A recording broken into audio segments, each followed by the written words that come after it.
On March 11, 2011, a massive earthquake struck eastern Japan, causing tremendous damage to Fukushima Prefecture. Although this place was reduced to almost nothing, people are now beginning to return, and Fukushima is being reborn stronger than ever. The town of Odaka was forced to evacuate its entire population due to the Fukushima nuclear accident. Now many young people have moved to the town and the population has begun to grow.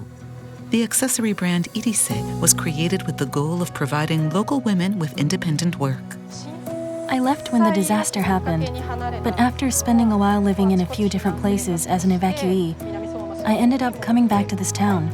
I heard that they were starting a glassware business here, and I wanted to try my hand at different styles. We want to create products that will make the lives of both our creators and the people who pick them up shine with rainbow colors. eVTOL was founded by Wada Tomoyuki, an Odaka native. Wada created a place for young entrepreneurs to gather and organizes initiatives to connect them with the community. The mission we decided to aim for when we started this business was to take 100 problems facing the community and create 100 businesses from them. Because we were restarting from scratch with this town, we've been able to build the businesses and systems to turn our visions into reality without being constrained by any preconceived ideas. Takahashi Daiju, who used to work for the national government and a major consulting firm, moved to Namie to work with farmers and fishermen, restoring production and creating new food for Fukushima. So farmers and fishermen worked hard to produce better and more delicious foods in any other region. I believe they are not victims, but heroes. So I believe those hero farmers and fishermen have global appeal, and I want to introduce them to the world.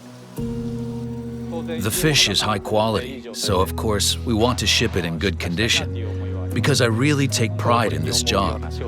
In order to pass it down to future generations, I think I should just try to keep having fun with the things I want to do. Innovations that will create the future are also emerging.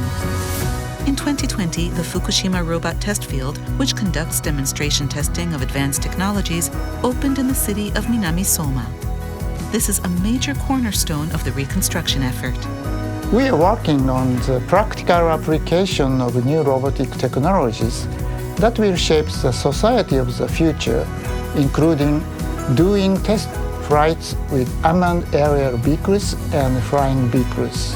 I'd like to make Fukushima a hub of innovation that creates revolutionary robotic technologies. With the energy of youth and new industry, Fukushima is moving forward toward reconstruction.